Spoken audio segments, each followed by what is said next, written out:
আন্তর্জাতিক বিচার আদালত আইসিজের নির্দেশ অমান্য করে গাজার রাফায় হামলা চালিয়ে যাচ্ছে ইসরায়েলি বাহিনী। রাফায় নিরাপদ অঞ্চল হিসেবে ঘোষিত একটি আশ্রয় শিবিরে বর্বর হামলায় নারী ও শিশুসহ অন্তত ৪৫ জন নিহত হয়।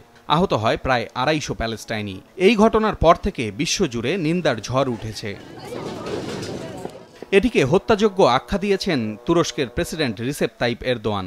ইসরায়েলকে জবাবদিহিতার আওতায় আনতে সামর্থ্যের সবকিছু করার অঙ্গীকারও করেছেন তিনি। হামলার ঘটনায় ক্ষোভ জানিয়েছেন ফ্রান্সের প্রেসিডেন্ট ইমানুয়েল ম্যাক্রনও।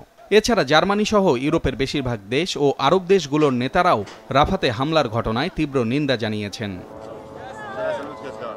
গতকাল ব্রাসেলসে গাজা ইস্যুতে জরুরি বৈঠক করেছেন ইউরোপীয় ইউনিয়নভুক্ত দেশগুলোর পররাষ্ট্রমন্ত্রীরা।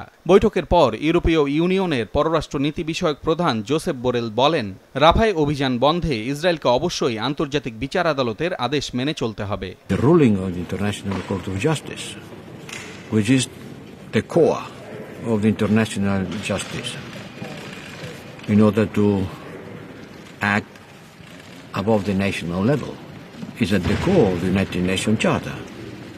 And here, again, we have to express not only respect, but to ask for the implementation of the decision of the court. And happily, what we have seen in the immediate hours is that Israel continues the military action that has been asked to stop.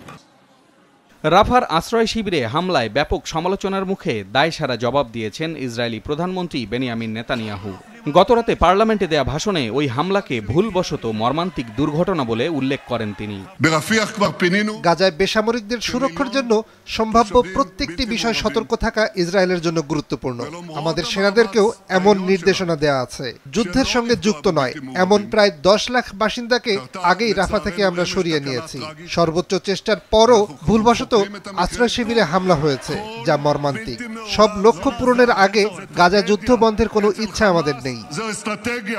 গাজায় Israeli গণহত্যা বন্ধ না হলে জিম্মিদের নিরাপদে ঘরে ফেরা অসম্ভব হয়ে পড়বে বলে হুঁশিয়ারি দিয়েছেন হামাস নেতা ওসামা হামদান।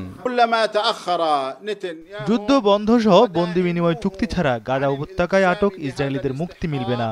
যুদ্ধবাজ নেতানিয়াহু এবং তার সমর্থকরা আগ্রাসন বন্ধ করতে যত দেরি করবে, তাদের বন্দীরা ততই ইসরায়েলি বোমা আর মার্কিন ক্ষেপণাস্ত্রের আঘাতে মরতে থাকবে। গাজায় যা ঘটছে তা চূড়ান্ত বর্বরতা।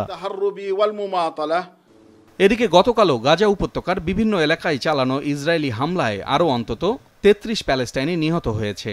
মোট প্রাণহানি ৩৬,০০০ ছাড়িয়েছে। রাফাতে বিমান হামলার ঘটনায় যুক্তরাষ্ট্র, ফ্রান্স, তিউনিসিয়া, লেবানন সহ বিভিন্ন দেশে ইসরায়েল বিরোধী বিক্ষোভ হয়েছে। ফ্রান্সের রাজধানী প্যারিসের বিক্ষোভে পুলিশ বাধা দিলে সংঘর্ষ বাধে। এ সময় আহত হয় বেশ কয়েকজন। পলাশ রঞ্জন রায়, মাছরাঙ্গা নিউজ ডেস্ক।